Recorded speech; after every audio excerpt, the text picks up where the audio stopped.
హైదరాబాద్లోని హైటెక్ సిటీలోని శిల్పారామంలో సంక్రాంతి సంబరాలు సందడిగా సాగుతున్నాయి. గ్రామీణ సంప్రదాయాలు, జానపద కళలతో శిల్పారామం పండుగ శోభను సంతరించుకుంది. హరిదాసు కీర్తనలు భక్తి భావాన్ని రేకెత్తిస్తుండగా గంగిరెద్దుల విన్యాసాలు సందర్శకులను ఆకట్టుకుంటున్నాయి. సంప్రదాయ వేషధారణలో కళాకారులు ప్రదర్శిస్తున్న నృత్యాలు, ఆటపాటలు పల్లెటూరి వాతావరణాన్ని కళ్లకు కట్టినట్లు చూపిస్తున్నాయి. చిన్నారుల నుంచి పెద్దల వరకు అందరినీ అలరిస్తున్న పిట్టల దొర పాటలు, సోదమ్మ సోది ప్రదర్శనలు పండగ సందడికి మరింత సొబగులు అద్దుతున్నాయి. కుటుంబ సమేతంగా వస్తున్న వారంతా పల్లె సంస్కృతి సంప్రదాయాల నడుమ పండుగ వాతావరణాన్ని ఆస్వాదిస్తున్నారు. సొంతోళ్లకు వెళ్లి పండుగ జరుపుకోలేని వారు శిల్పారామంలో పల్లె వాతావరణంలో జరుగుతున్న సంక్రాంతి సంబురాల్లో పాల్గొని హర్షం వ్యక్తం చేస్తున్నారు.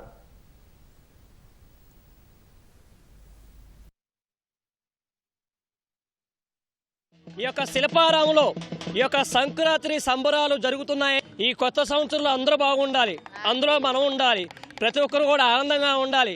సోదమ్మలం అండి, మేము ప్రతి సంక్రాంతి సంబరాలకు వస్తాము.